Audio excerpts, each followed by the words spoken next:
So நீங்கள் வந்து இந்த எல்லா சப்ஜெக்ட்ஸுமே வந்து எந்த அளவுக்கு நீங்கள் வந்து ப்ரையராக இந்த ரிசல்ட்ஸ் வரதுக்கு முன்னாடி எவ்வளோ நோட்ஸ் எடுத்து வைக்க முடியுமோ 2-3 சப்ஜெக்டை சூஸ் பண்ணி நீங்கள் வந்து நோட்ஸ் வந்து ப்ரிப்பேர் பண்ண ஆரம்பிச்சுங்க. அண்ட் நோட் மேக்கிங் எல்லாத்தையுமே வந்து ரொம்ப கிறிஸ்பாக வச்சுக்கோங்க. ஏன்னா உங்களுக்கு வந்து நம்ம எந்த அளவுக்கு வந்து கிறிஸ்பாக நோட்ஸ் எடுக்கிறோமோ ரிவிஷன் பண்ணுறதுக்கு வந்து ஈஸியாக இருக்கும். எல்லாத்த விட இம்பார்ட்டன்ட் என்னன்னா வந்து ரைட்டிங் தான். நீங்கள் வந்து எவ்வளோ படித்தாலும் நீங்கள் வந்து அதை அந்த இடத்துல நம்ம வந்து ஒரு கொஸ்டினுக்கு வந்து ஆன்சர் ஆர்டிகுலேட் பண்ணி எழுதுறது தான் இம்பார்ட்டன்ட். ஸோ நீங்கள் வந்து எவ்வளோ ரைட்டிங் ப்ராக்டிஸ் பண்ணுறீங்களோ அந்த அளவுக்கு உங்களோட ஸ்பீட் வந்து இம்ப்ரூவ் ஆகும். ஏன்னா பேப்பர் கம்ப்ளீஷன் வந்து கொஞ்சம் கஷ்டமாக தான் இருக்கும்.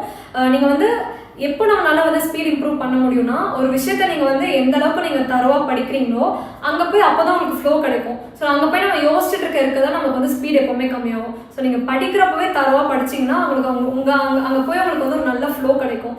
ப்ரிப்பேர் பண்ணுறப்பே செம கிறிஸ்பாக ப்ரிப்பேர் பண்ணி வச்சுக்கோங்க. அண்ட் இன்னொன்று என்னென்னா வந்து டிஎன்பிஎஸ்சியில் வந்து ஒரு மித் இருக்கும், ஹேண்ட் ரைட்டிங் வந்து ரொம்ப சூப்பராக இருந்தால் மட்டும்தான் நமக்கு வந்து ஸ்கோர் கிடைக்கும் அப்படிங்கிற மாதிரி. அந்த மாதிரி வந்து கிடையாது. உங்களோட ஹேண்ட் ரைட்டிங் வந்து நீங்கள் முடிஞ்ச அளவுக்கு நீட்டாக வந்து ப்ரெசென்ட் பண்ண ட்ரை பண்ணுங்கள். உங்களால் ஹேண்ட் ரைட்டிங் மாற்ற முடியலன்னா உங்களோட ப்ரெசன்டேஷனில் உங்களோட எஃபர்ட்டை போடுங்க. ப்ரெசன்டேஷன் இந்த சென்ஸ் வந்து ஒரு ஆன்சரோட அலைன்மெண்ட் வந்து ரொம்ப இம்பார்ட்டன்ட். நீங்கள் வந்து ஆரம்பிக்கிற இப்போ ஒரு நம்பரிங் போடுறீங்கன்னா 1லேருந்து 10 நம்பர்ஸ் எழுதுறீங்கன்னா அந்த 1 to 10 ஒரே லைனில் இருக்கான்னு பார்த்துக்கோங்க.